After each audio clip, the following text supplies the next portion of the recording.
Well, welcome back to our Home Helpers segment. Keep those calls coming in at 247-8880. This morning we're talking about proper deck staining techniques. Dave Campbell and Travis Jones are here to answer your questions. And guys, we got to power wash the deck before we get started, right? Absolutely. I mean, after a tough winter, and even in the early spring, there's not a lot you can do with your deck because of all the rain. But now, you know, the rain hopefully will start to diminish, and this is a great time to get out and power wash your deck. Get it in shape for the good summer months we've got ahead for grilling and enjoying that nice grime sweet corn that's finally hit the stands. But our handyman Travis will give you some tips on how to keep your deck in tip-top shape. The first thing we're going to want to do to get your deck looking better is to get a power washer, whether or not you can borrow one or you own one, and get some deck cleaner. It's just a solvent that you're going to mix with water. Right here I've got a board showing what the deck looked like before I power washed it and after I power washed it. Wow, just washing it makes it look a whole lot better. Yeah, and then after that you're going to want to let it set for a day or two in dryness to let it dry out. And here I've got 3 different stain options that you can pick from. This is a clear, a semi-transparent, and a solid color stain. It's just personal preference, whichever you like. Recommend getting something fairly decent that's got a decent warranty on it, so you're not needing to do it year after year. So. Sure.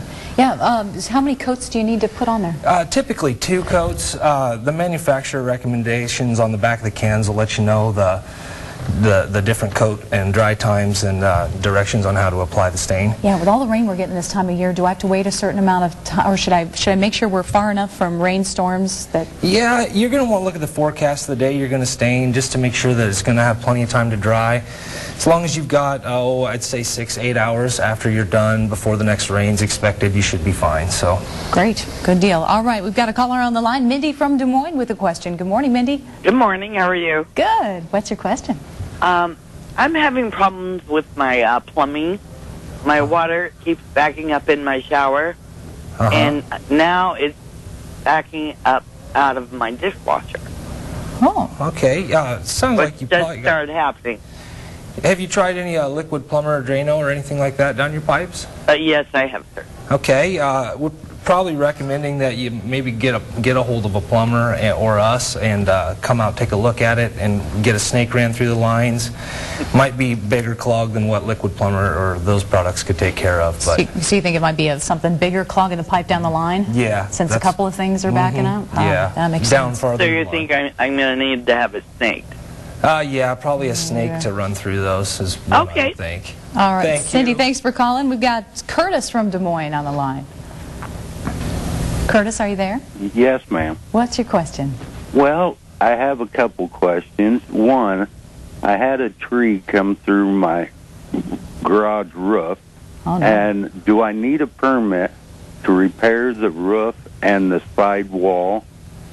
That's question one. As long as you're not adding on anything and you're the homeowner, you do not need a permit to do that. So, and that's it. I rose the roof up just a little. Would that...